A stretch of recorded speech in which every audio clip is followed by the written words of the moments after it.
Bonjour et bienvenue dans Une minute un livre. Je vous parle aujourd'hui de cet ouvrage, Le droit des familles LGBT+, de Marie Ménil, maîtresse de conférences en droit privé, et Clélia Richard, avocate, aux éditions Lefebvre Dalloz 2026.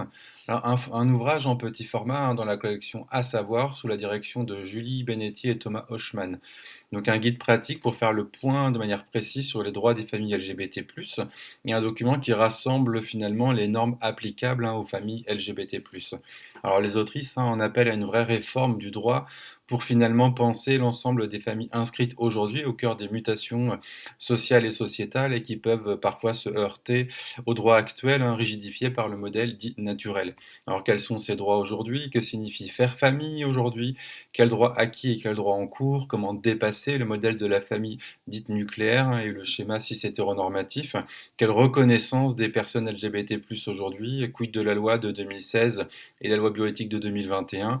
Alors finalement, en abordant de manière thématique et complémentaire un petit peu tous ces points, les autrices précisent en plusieurs chapitres finalement tous ces éléments. Alors tout d'abord, le chapitre numéro 1 est dédié à une lente progression des droits des personnes LGBT+.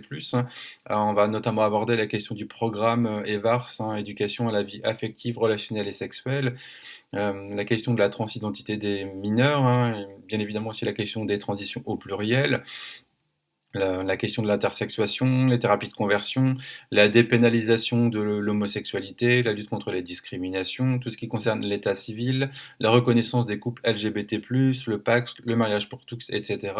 Chapitre 2 est dédié plutôt à l'adoption. Alors par exemple, pour les familles homoparentales, le recours à l'adoption est malaisant sur le plan pratique, entre parenthèses, mesures d'instruction intrusives, délais pour obtenir l'établissement de la filiation, etc. Mais surtout sur le plan conceptuel. En effet, seuls les parents de même genre doivent se confronter aux tribunaux pour voir reconnaître juridiquement la famille qu'ils ont constituée par le biais d'un projet parental commun.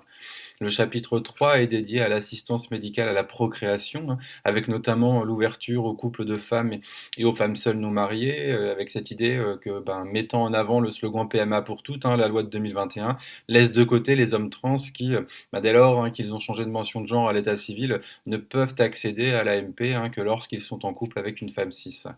Le chapitre 4 est dédié aux résistances face à la GPA, avec notamment la question des origines de la prohibition, le volet pénal, et puis encore une fois des indications de nature nationale et internationale. Le chapitre 5 s'organise autour des arrangements privés. On va y aborder la question de l'insémination artisanale, de la coparentalité.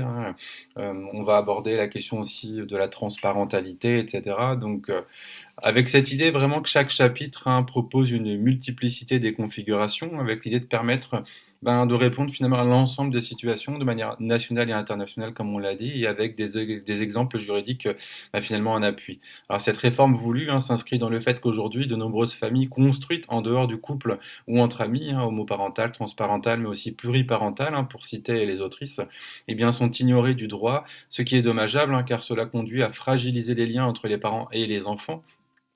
Elles existent de manière parcellaire et elles sont accueillies soit en appliquant des dispositifs de droit commun, entre parenthèses, les coparents sont appréhendés comme des parents séparés, soit en usant de dispositifs spécifiques issus des réformes successives du mariage et de l'AMP.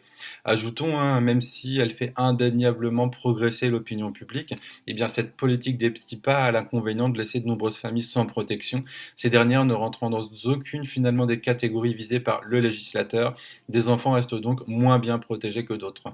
Alors un ouvrage vraiment précieux qui met en lumière les avancées réelles du droit tout en montrant ses angles morts persistants. Tant que certaines finalement familles resteront hors cadre juridique, l'égalité demeurera bien incomplète tout simplement. Alors, je vous invite vraiment à découvrir en tout cas cet ouvrage et tout simplement à le garder près de vous parce que c'est vraiment une mine d'informations et voilà, ça permet de répondre à un grand nombre d'interrogations effectivement d'aujourd'hui. Voilà, donc je vous souhaite une bonne lecture et une bonne découverte et à bientôt.